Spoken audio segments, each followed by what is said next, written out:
അവരെന്റെ ആണെങ്കിലേ അതിനനുസരിച്ചുള്ള ഒരു കോമ്പൻസേഷൻ എനിക്ക് കിട്ടുമെന്ന് ഇനി നോക്കണ്ടേ. അങ്ങനെ കിട്ടുവാണെങ്കിലേ നിന്റെ 4 തലമുറയ്ക്ക് കഴിയാനുള്ള പൈസ കിട്ടും. അത്രയ്ക്കൊന്നും വിട്ടുകളിക്കുന്ന കൂട്ടത്തിലല്ല അനന്തമൂർത്തി. പിന്നെ ഇപ്പൊ മൊത്തത്തിലൊരു താളം തെറ്റലുണ്ട് ആ കുടുംബത്തില്.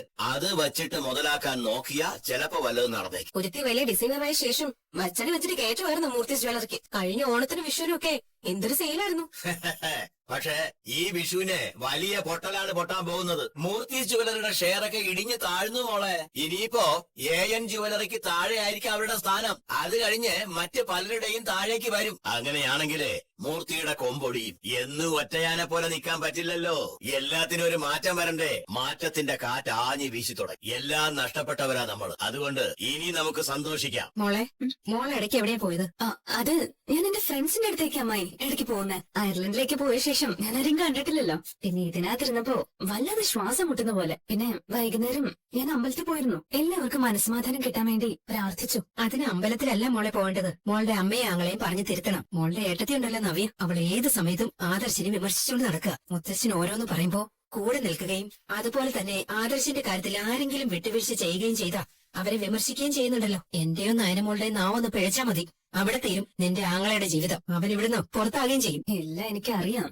എല്ലാം അറിഞ്ഞു വെച്ചോണ്ടാണല്ലോ ഞാൻ ഇങ്ങോട്ട് വന്നത്. ഞാനൊരു ജോലി പറഞ്ഞു കഴിഞ്ഞാ ഇതിനു മുമ്പ് അനുസരിക്കത്തില്ലായിരുന്നു ജലജ. അത് മോക്കറിയാലോ. എല്ലാവരും ചെയ്യുമ്പോ ചിലപ്പോ ഒന്ന് വന്ന് നിന്നെങ്കിലായി. അങ്ങനെയായിരുന്നു അവളുടെ പോക്കും. അങ്ങനെയുള്ള അവളും അഭിയുപ്പോ ഞാൻ പറയുന്നത് കേൾക്കുന്നുണ്ടെങ്കിൽ, എന്റെ മുന്നിൽ പഞ്ചപുച്ഛമടക്കി നിൽക്കുന്നുണ്ടെങ്കിൽ അതിന്റെ പിന്നിൽ ഒരു കാരണമുണ്ട് മോളെ. അതിനെ നിന്നോട് പറയാതിരുന്നിട്ട് ഒരു കാര്യമില്ല. എന്താ അമ്മായി? എന്തോ ഉണ്ടെന്ന് എനിക്ക് മനസ്സിലായി. അല്ലെങ്കിൽ അമ്മായി പറഞ്ഞ പോലെ ഈ രീതിയിൽ രണ്ടാളും താണു വണങ്ങി നിൽക്കില്ലല്ലോ. ഞാൻ ഈ പറയുന്നത് കേട്ടിട്ട് മോള് പൊട്ടിത്തെറിക്കരുത്. ഓടി ചെന്ന് നവ്യയോട് പറയുകയും ചെയ്യരുത്. നവ്യ ഈ സംഭവം അറിഞ്ഞു കഴിഞ്ഞാല് ഈ വീടിനകത്ത് ഇല്ലാത്ത കോലാഹലം ഉണ്ടാവും. അതുകൊണ്ട് അവളെ മോളൊന്നും അറിയിക്കരുത്. മോളോട് ഇപ്പൊ പറയാൻ പോകുന്ന സത്യങ്ങള് നവ്യയോട് പറഞ്ഞിരുന്നെങ്കിൽ ഈ വീട്ടിലെ പല പ്രശ്നങ്ങളും തീർന്നേനെ. എന്താ അമ്മായി? ഇവിടെ ഒരു കുഞ്ഞുണ്ടല്ലോ ചന്തമോള്, അത് ആദർശിന്റെ കുട്ടിയൊന്നുമല്ല. ആ കുഞ്ഞിന്റെ അച്ഛൻ അഭിയ. എന്റെ അച്ഛനും ഞാനും ഒക്കെ അറിഞ്ഞ സംഭവങ്ങൾ എന്നോട് പറഞ്ഞ അതെനിക്ക് വലിയ ഞെട്ടലൊന്നും അല്ല. എങ്കിലും ആദ്യമായിട്ട് കേൾക്കുന്നതായിട്ട് അഭിനയിക്കാം. മോൾക്ക് വിശ്വസിക്കാൻ കഴിയുന്നില്ലല്ലോ. അമ്മായി പറഞ്ഞത് സത്യമാണോ? അതേ മോളെ, അനഘ എന്ന പെൺകുട്ടിയെ വഞ്ചിച്ചത് അഭിയ. എന്നിട്ട് അവൻ ചെയ്ത തെറ്റ് ആദർശിന്റെ തലയിൽ കെട്ടിവെക്കുക ചെയ്തത്. പക്ഷെ അതൊന്നും നടന്നില്ല. അഭി പിടിക്കപ്പെട്ടു. അത് ആദ്യം ഒന്നും ജലജയ്ക്ക് അറിയില്ലായിരുന്നു. അവസാനം സഹി കേട്ടൊരു നിമിഷത്തിലാ ജലജയോട് എനിക്ക് ഇതെല്ലാം പറയേണ്ടി വന്നത്. അതിനുശേഷം അഭിയെ പോലെ ജലജയും തളയ്ക്കപ്പെട്ടത്. എന്റെ ഏട്ടന്റെ സ്വഭാവം അത്ര നല്ലതല്ലെന്ന് എനിക്കറിയാം അമ്മായി. പ്രത്യേകിച്ച് സ്ത്രീ വിഷയത്തില് അയാൾ ഇതിനു മുമ്പും ഒരുപാട് പ്രശ്നങ്ങൾ ഉണ്ടാക്കിയിട്ടുണ്ടല്ലോ. എന്നാലും ഇത്രയും ചീപ്പാവെന്ന് കരുതിയില്ല. ശരിക്കു പറഞ്ഞാ എന്റെ മോൻ അവന് വേണ്ടി ത്യാഗം ചെയ്യുമായിരുന്നു. അതുപോലെ നയനമോളും. അവരാണിപ്പോ ചന്തമോളുടെ അച്ഛനും അമ്മയും. നയനമോൾക്ക് നല്ല മനസ്സുള്ളതുകൊണ്ടാ മോള് സത്യങ്ങളെല്ലാം മനസ്സിലാക്കിയിട്ടും ചന്തമോളെ ചേർത്ത് നിർത്തിയത്. മറ്റേത് പെൺകുട്ടികളാണെങ്കിലും ഇങ്ങനൊരു സംഭവം ഉണ്ടായ ഈ വീടിനകത്ത് ലഹളം നടക്കും. സ്വന്തം ചേച്ചിയുടെ ജീവിതം തകരാതിരിക്കാൻ, ഈ കുടുംബം തകരാതിരിക്കാൻ നയന അങ്ങനെ ഒരു നല്ല കാര്യം ചെയ്യുമ്പോ അതറിയാതെ ആദർശിന്റെ നയനയുടെയും തകർച്ച ആഗ്രഹിക്കുക നവ്യ. അതിലുപരി എല്ലാം കണ്ട് മാറി നിന്ന് ചിരിക്കുക ജലജയ അഭി. എന്റെ അമ്മ ആങ്ങളെയാണെന്ന് നോക്കണ്ട അമ്മായി. അവരുടെ അഹങ്കാരത്തിന് രണ്ടിനെ ഇവിടെ ഇട്ട് നട്ടം തിരിക്കണം. ഇനി എനിക്കും അവരോട് അമ്മയാണ് ആങ്ങളെയാണെന്നുള്ള ബന്ധമൊന്നുമില്ല. ഇത്രയും ഹീനമായ പ്രവൃത്തി ചെയ്യുന്ന മോനെയും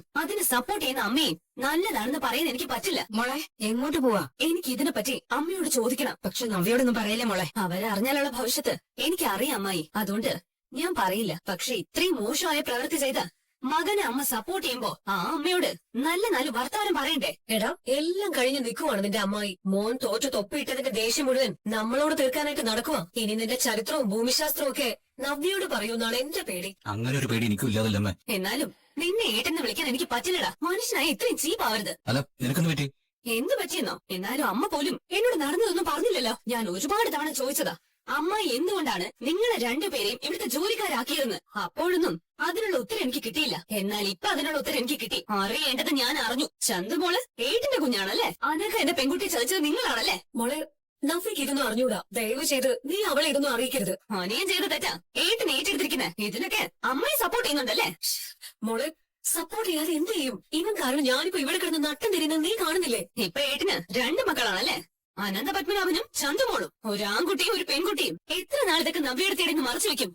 തൽക്കാലം നിന്റെ നാവിന് ഇത് ആരും അറിയരുത്. അത്രേ ഞാൻ പറയുന്നുള്ളൂ. മോളെ, ഇത് കാരണം എന്റെ കാര്യം വലിയ പരിങ്ങില്ല. ഇനി മോളായിട്ട് ഇത് വിളിച്ചു പോയിക്കൊണ്ട് നടക്കരുത്. കല്യാണത്തിന് മുൻപ് ആൺകുട്ടികൾക്ക് ഇങ്ങനെയുള്ള തെറ്റുകളൊക്കെ പറ്റൂല മോളെ. തെറ്റ് പറ്റിയാലേ അത് മൂടി വെക്കാൻ ഒരു കഴിവ് വേണോ അമ്മേ? ഒരു പെൺകുട്ടിയെ സ്നേഹിച്ചു, അവളെ വഞ്ചിച്ചു, അവള് പ്രഗ്നന്റ് ആയത് അറിഞ്ഞപ്പോ ആ കുഞ്ഞ് ജനിക്കാതിരിക്കാനുള്ള സാഹചര്യം ഉണ്ടാക്കണ്ടേ? ഇത് അതൊന്നും ചെയ്യാതെ നാണക്കേടുണ്ടാക്കി വച്ചിരിക്കുന്നു. അവന്തികയുടെ അടുത്തും അമ്മായി സത്യം പറഞ്ഞു. ഇനി ഇവളുടെ അടുത്തൂടെ പറയാനുണ്ട്. അത് പറഞ്ഞു കഴിഞ്ഞാൽ ഇവളുടെ സന്തോഷം മുഴുവൻ അതോടെ തീരും. പിന്നെ ഞാൻ അവിടെ നിന്ന് ഓടി തള്ളുന്നതാണ് നല്ലത്. അല്ലെങ്കിൽ ഈ പൂതനെ എന്നെ വെടിവെച്ച് കൊല്ലും. നീ എന്താടാ ചിന്തിക്കുന്നേ?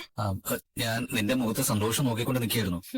നിന്റെ മുത്തശ്ശനോടെ ഇപ്പഴാ എനിക്കൊരു മതിപ്പ് തോന്നിയത്. പക്ഷപാതം ഒരുപാട് കാണിച്ചിട്ടുണ്ടെങ്കിലും ഇവിടെ അത് ചെയ്തില്ല. കൊടുക്കേണ്ട ശിക്ഷ തന്നെയാ കൊച്ചുമോന് കൊടുത്തത്. അവൻ സ്വയം രാജിവെച്ചത് നന്നായി. അല്ലെങ്കിൽ മുത്തശ്ശന് പറയേണ്ടി വന്നേനെ റിസൈൻ ചെയ്ത് പോവാൻ. അയാൾ ഇനി വീട്ടിൽ നിന്ന് കൂടി പോയി കഴിഞ്ഞാൽ നമ്മൾ രക്ഷപ്പെട്ടു. അയാൾ അനക്ക എന്ന് പറയുന്ന പെൺകുട്ടിയെ വഞ്ചിച്ച ശേഷം എനിക്ക് അയാളുടെ മുഖം കാണുന്നത് പോലും ഇഷ്ടമല്ല. അതുകൊണ്ടാ ഞാൻ നയനെയും വെറുത്തു പോയത്. അങ്ങനെ ഒരു ക്രിമിനൽ കുറ്റം ചെയ്ത ഒരുത്തനെ സപ്പോർട്ട് ചെയ്യുന്നത് സ്വന്തം അനിയത്തിമാരായാലും ശരി, അവരെ ഉൾക്കൊള്ളാൻ എനിക്ക് പറ്റില്ല. ഞാൻ പറഞ്ഞിട്ടുണ്ടല്ലോ, അവളുടെ സ്ഥാനത്ത് ഞാനായിരുന്നെങ്കിൽ ആദർശിന് ജീവനോടെ കാണില്ലായിരുന്നു. തെറ്റുകൾ ആർക്കും പറ്റാവല്ലോടി. അതൊക്കെ ക്ഷമിക്കാനും സഹിക്കാനും നമുക്ക് പറ്റണം. അങ്ങനെ സഹിക്കാനും ക്ഷമിക്കാനും പറ്റുന്ന തെറ്റാണെങ്കിൽ ആരാണെങ്കിലും അത് പോട്ടേന്ന് വെക്കും. ഇത് അതുപോലെയാണോ? പാവപ്പെട്ട ഒരു പെൺകുട്ടിയെ വഞ്ചിച്ച് അവളെ പാരലൈസ്ഡ് ആക്കി. അവൾ ഇപ്പൊ കൈകാലുകൾ പോലും അനക്കാൻ പറ്റാതെ സ്ട്രോക്ക് വന്ന് കിടക്കുക. എന്നിട്ട് സ്വന്തം കുഞ്ഞിനെ കൊണ്ടുവന്ന് നിയമപ്രകാരം കല്യാണം കഴിച്ചിരിക്കുന്ന ഭാര്യയുടെ കൊടുത്തിരിക്കുമല്ലേ? അതെങ്ങാനും ഒരുമാതിരിപ്പെട്ട പെൺകുട്ടികൾക്കൊക്കെ സഹിക്കാൻ പറ്റുമോ? നയനയുടെ സ്ഥാനത്ത് വേറെ ആരെങ്കിലും ആയിരുന്നെങ്കിലേ അയാൾക്ക് വിഷം കൊടുത്ത് കൊന്നിട്ട് ജയിലിൽ പോയി കിടന്നേനെ. ഇപ്പൊ അയാളുടെ കുഞ്ഞിനെ നോക്കണം, വയറ്റിലുള്ള കുഞ്ഞിനെ പറ്റി ചിന്തിക്കാൻ വേണം. ഇക്കണക്ക് ഞാനാണ് പ്രതിയെന്ന് ഇവിടെ അറിഞ്ഞു കഴിഞ്ഞാൽ ഇവിടെ എന്നെ വെട്ടിക്കേറി അടുപ്പിൽ വെക്കുന്നുള്ള കാര്യം ഉറപ്പാ.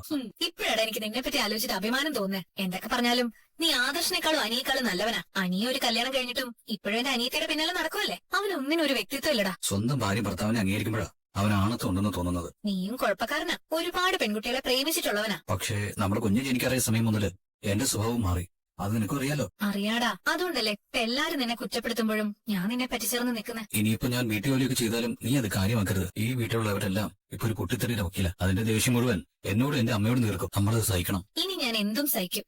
കാരണം കിട്ടേണ്ടവർക്ക് തിരിച്ചടി കിട്ടിയല്ലോ. മുത്തശ്ശൻ പറഞ്ഞൊക്കെ നീയും കേട്ടതല്ലേ. ആരും പറയുന്നൊക്കെ മുത്തശ്ശനും പറഞ്ഞിട്ടുള്ളൂ. കാരണവന്മാര് മക്കളെയും കൊച്ചുമക്കളെയൊക്കെ വഴക്ക് പറയുന്നത് സർവ്വസാധാരണമാണ്. പക്ഷെ നിനക്കറിയാലോ, എന്റെ ജീവിതത്തിൽ ഇതൊക്കെ ആദ്യത്തെ അനുഭവം. ദുബായിൽ നിന്ന് ഞാൻ പരാജിതനായി മടങ്ങി വന്നപ്പോ പോലും മുത്തശ്ശൻ ഈ രീതിയിൽ പ്രതികരിച്ചിട്ടില്ല. ഇത് ഞാൻ ചിന്തിക്കുന്നതിനും അപ്പുറത്തായി പോയി. എനിക്കിനി ഇതിൽ നിന്നൊരു മാറ്റം വരണമെന്നുണ്ടെങ്കിലേ മുത്തശ്ശന്റെ തെറ്റിദ്ധാരണ മാറിയാൽ മാത്രം പോരാ.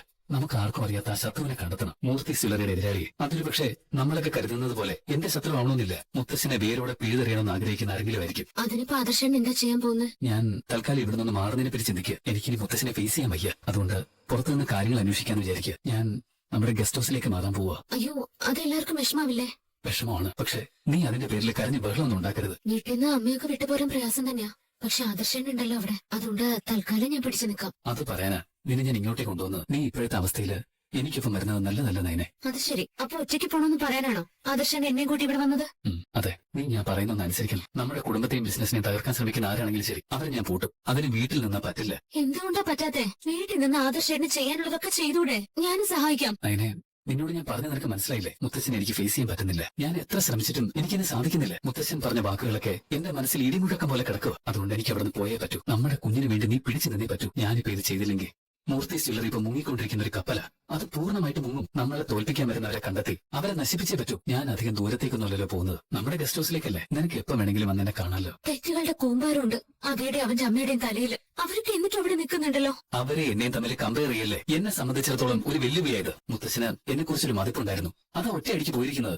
അത് എന്നെ സംബന്ധിച്ചിടത്തോളം ആത്മഹത്യ ചെയ്യുന്നതിന് തുല്യ. ഞാൻ നമ്മുടെ വീട്ടിൽ ഇരുന്ന് ഒരു മനസ്സമാധാനം ഉണ്ടാവത്തില്ല. നീ എന്നെ കുറിച്ച് ചിന്തിക്കുന്നുണ്ടെങ്കിൽ, എന്റെ ഇപ്പോഴത്തെ മനസ്സെന്താണെന്ന് നിനക്ക് പിടികിട്ടുന്നുണ്ടെങ്കിൽ നീ എന്നെ ഹെൽപ്പ് ചെയ്യണം. നീ എതിരൊന്നും പറയരുത്. പറഞ്ഞ ഞാൻ തകർന്നു പോകും. അതുകൊണ്ട് നിന്നെയും കൂട്ടി ഞാൻ ഇങ്ങോട്ട് വന്നത്. നാളെ രാവിലെ ഞാൻ പോകും. എന്നെ സന്തോഷത്തോടെ യാത്രയാക്കണം. ആദർശേട്ടൻ പോയിക്കോളൂ. പക്ഷെ എനിക്ക് എത്രത്തോളം സന്തോഷം പ്രകടിപ്പിക്കാൻ പറ്റുമോ അറിയില്ല. എടി, ശക്തമായിട്ട് ഞാൻ മടങ്ങി വരും. പഴയതിനേക്കാളും കരുത്തനായിട്ട്. പിന്നെ നമ്മുടെ കുഞ്ഞ് ജനിക്കുന്നതിന് മുമ്പ് അത് സംഭവിച്ചില്ലെങ്കിൽ കുഞ്ഞ് ജനിച്ചതിന് ശേഷം ഞാൻ നിന്നെ കൂട്ടിക്കൊണ്ട് പോയിക്കോളാം. ഇപ്പോ നമ്മുടെ കുഞ്ഞിനെ കരുതി മാത്രമാണ് ഞാൻ നിന്നെ തറവാട്ടിൽ നിർത്തുന്നത്.